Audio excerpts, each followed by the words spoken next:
Hi అండి, welcome to cooking kitchen. ఈరోజు మనం మటన్ కర్రీ చేసుకుందామండి. ఫస్ట్ వచ్చేసి మిక్సీ జార్లో కాజు, గసగసాలు, కొంచెం కొబ్బరి పొడి ఇది మిక్సీ చేయాలండి.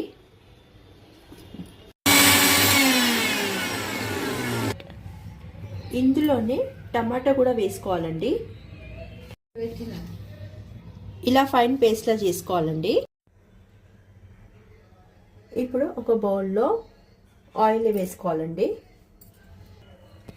లవంగాలు, చెక్క, సాజీరా, ఆనియన్స్ వేసుకోవాలండి.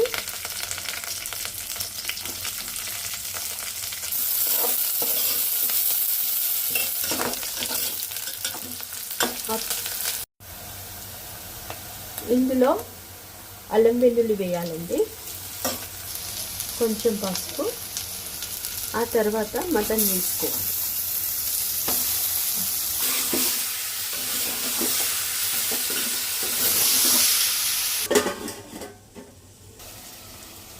కొత్తిమీర, పుదీనా వేసి ఒకసారి కలుపుకోవాలి.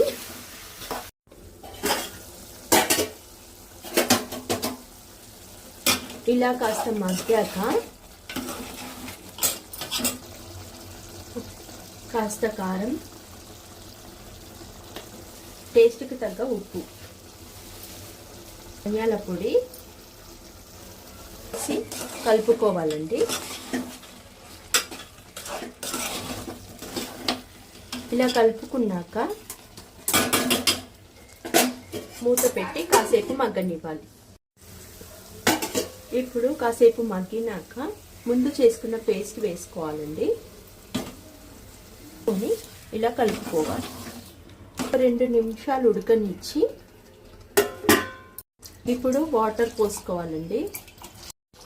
ఇలా ఫైనల్గా కొత్తిమీర, కొంచెం garam masala, tasty mutton curry ready.